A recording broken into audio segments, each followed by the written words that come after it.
Hello everyone, আসসালামু আলাইকুম। এটা হলো শুক্রবারের ব্লগ। আজকে আপনাদের সাথে আমি শেয়ার করব যে শুক্রবার সকাল থেকে উঠে আমি সারাদিন কী কী খেলাম, কী কী করলাম, কী কী রান্না করলাম, কোথায় ঘুরতে গেলাম, সেগুলো আজকে আপনাদের সাথে শেয়ার করব। আর সেটা জানতে হলে আমার সাথেই থাকুন, পুরো ভিডিওটা দেখুন। আর যারা ফেসবুক থেকে ভিডিওটা দেখছেন অবশ্যই আমার চ্যানেলটি ফলো দিয়ে দিবেন। আর যারা ইউটিউব থেকে দেখছেন অবশ্যই চ্যানেলটি সাবস্ক্রাইব করে দিবেন। এই তো ফ্রাইডে সকাল ঘুম থেকে উঠেই দেখি সকাল 8:15 বাজে। তো উঠে গেলাম, উঠেই দেখি সকালবেলাতেই অনেক রোদ। তো আমি জানালা খুলে দিলাম। তো এখন ফ্রেশ হয়ে নেব, ফ্রেশ হয়ে নাস্তা বানাবো। তো আমি রেডি করে ফেলেছি নাস্তা অফ ক্যামেরাতে।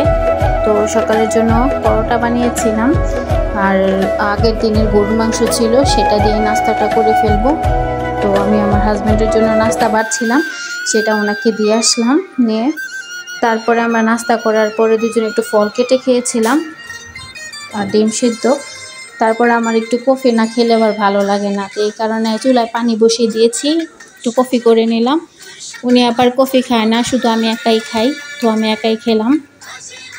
তো কফি খাচ্ছিলাম আর হাজব্যান্ডকে জিজ্ঞেস করছিলাম যে আজকে কি রান্না করব। তো উনি বলছে যে আজকে রান্না করার দরকার নাই, চলো আমরা মাওয়া যায় ঘুরে আসি। কিন্তু বাইরে যে পরিমাণ গরম আর রোদ, আমার বাচ্চা ছোট, যদি বাইরে যাই তাহলে অসুস্থ হয়ে যাবে। তখন আমি ওনারা না করলাম যে না, বাইরে যাওয়া সম্ভব না, ওর অ্যালার্জি, তারপরে ঘামাচি এইসব উঠে যায়। তো বললো আচ্ছা ঠিক আছে, তোমার যা মন চায় রান্না করো।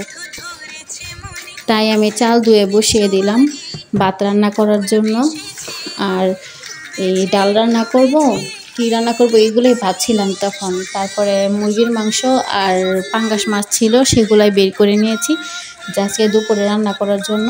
তো এই বলতে বলতে আমার দেখেন রান্না করা, ভাত রান্না করা শেষ, প্রায় ডাল রান্না করা শেষ। তো আমি এখন পাঙ্গাস মাছগুলো ভাজি করে নেব, সেগুলো আমি ভুনা করব।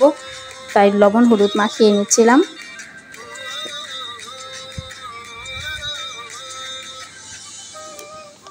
আমার মাছ আবার যদি ভেজে না রান্না করা হয় তাহলে না আমার হাজব্যান্ড খেতে পারে, না আমি খেতে পারি। আমার ভাজা মাছ ছাড়া আবার খেতে পারি না। তাই সবসময় রান্না করতে গেলে ভেজে নিই, আগে মাছটা ভেজে নিই। বাট দুঃখের কথা হলো একটা, আমার মাছ ভাজতে গেলে ভীষণ ভয় লাগে, কারণ এমনভাবে ছিটে আসে গরম তেল, অনেক ভয় লাগে। ফেসে টেসে আসলে তো কোনো অবস্থাই থাকে না, পুড়ে টুরে যায়। তো এই কারণে আমি মাঝে মাঝে ঢেকে রান্না করি, মানে ঢেকে মাছটা ভাজি। এই তো আমার মাছ ভাজা কমপ্লিট। এখন আমি পেঁয়াজ কেটে নিয়েছিলাম অফ ক্যামেরাতে। তো আমি এখন মাছটা ভুনা করে নেব, তাই গরম তেলে পেঁয়াজ ছেড়ে দিয়েছি। বাট আমার ছেলের জন্য মাছটা আমি উঠিয়ে রাখছি, কারণ ভাজা মাছ ও খেতে পারে, রান্না করলে তরকারিতে দিলে সেটা ও খেতে পারে না, তাই ওটা আমি ঢেকে রাখলাম। বাকিগুলো রান্না করব। তো অফ ক্যামেরায় পুরো রান্নাটা করে ফেলেছি। আর মাংসের জন্য আলু আর পেঁয়াজ এগুলো কেটে নিয়েছি, মাংস কেটে নেব। তারপরে এই রান্নাটাও আমি অফ ক্যামেরায় করে নেব, কারণ ভিডিও বেশি লেন্দি হয়ে যাবে। তো এই যে আমার মাংস তরকারি প্রায় হয়ে গেছে, আর একটু হলে পরেই নামিয়ে ফেলবো। তো রান্না শেষে, খাওয়া দাওয়া শেষে দুপুরে এই তো রেডি হয়ে গেলাম বিকেলের দিকে। আমার হাজব্যান্ড বারবার বলছিল চলো বাইরে যাই, চলো বাইরে যাই। তখন নিজে রেডি হয়ে গেলাম। তো একটু বাড়ির সামনে একটু ঘুরতে যাব, এই হাঁটাহাঁটি করলে যাতে একটু ভালো লাগে। ঘরে বসে বোরিং ফিল করছিলাম, তাই একটু হাঁটাহাঁটি করার জন্য বাইরে গেলাম। মন আকাশে বৃষ্টি আসে, রৌদ্র মেঘের জুটি, আজ নতুন আলোয় আধার কালোর খুনসুটি। ঝড়ের বেশে এলো কেসে, কাজল সে চোখ দুটি, দিল কঠিন কথার বিষণ্ণতার ছবি। তারই সাথে খেলনা পাতে অযথা হাসাহাসি, হাজার বারণ আরো কারণ, তবু সে দাঁড়িয়ে আসি। চল না সুজন মিলে দুজন, নীলই আকাশে ভাসি। দেখুক লোকে দু চোখে তরুণ দু চোখের হাসি। চল না সুজন হারাই দুজন, বিনা দোষী হোক ফাঁসি। দেখুক লোকে অবাক চোখে কতটা ভালোবাসি।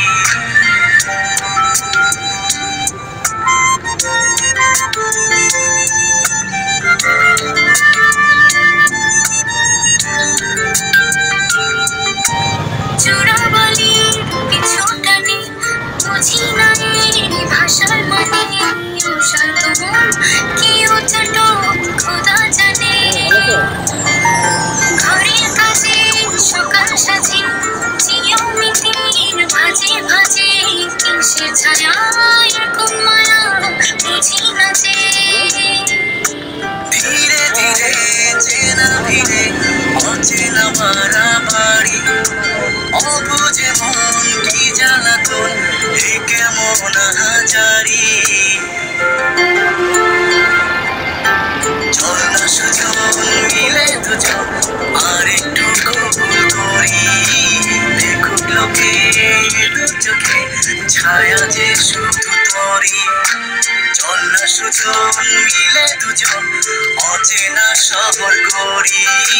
সেই শহরে আপন করে বৃষ্টি ফোঁটা হয়ে ঝরি। ঘোরাঘুরি করতে করতে প্রায় সন্ধ্যা হয়ে গিয়েছে। এই বিকেলে আমি একটু খেয়েছিলাম, ছোট ফুচকা খেয়েছিলাম। আগে আমাদের স্কুলের সামনে এরকম ছোট ফুচকা পাওয়া যেত, তাই খেলাম, কিন্তু টেস্টটা তেমন ছিল না। তারপরে ঝালমুড়ি পরে চটপটি অর্ডার করেছিলাম। অত্র এলাকাতে কারেন্ট ছিল না, তো হঠাৎ করে কারেন্ট চলে আসলো। তো আমরা চটপটি খেলাম, খেয়ে ওখান থেকে চলে আসছিলাম। তো রাতের জন্য আমার হাজব্যান্ড 2 প্যাকেট বিরিয়ানি কিনে নিয়ে আসছিল, কিন্তু আমরা আস্তে আস্তে অনেক দেরি হয়ে গিয়েছে, যে ঠান্ডা হয়ে গিয়েছে। এই কারণে আমি আবার চলে গেলাম রান্নাঘরে এটা গরম করার জন্য। তো বিরিয়ানিটা গরম করলাম, গরম করার পরে দুজনে খাবো। কিন্তু আমি চুলাতে বিরিয়ানি গরম করতে বসিয়ে দিয়ে আগে গোসল করতে চলে গেছিলাম। মানে এত পরিমাণ গরম লাগছিল বাড়ি থেকে আসার পরে, গোসল না করে থাকার মতো না।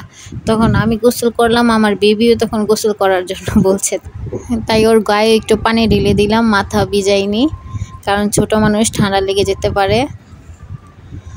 তো এই তো আমরা বিরিয়ানি গরম করা শেষ হলে পরে খেয়ে নেব দুজনে। খেয়ে দিয়ে তারপরও গরম কম ছিল না, তো আমার আরসি খেলাম। আরসি খাওয়ার পরও ঠান্ডা কম ছিল না, তো উনি আবার আইসক্রিম নিয়ে আসছিল, তো সে আইসক্রিম খেলাম।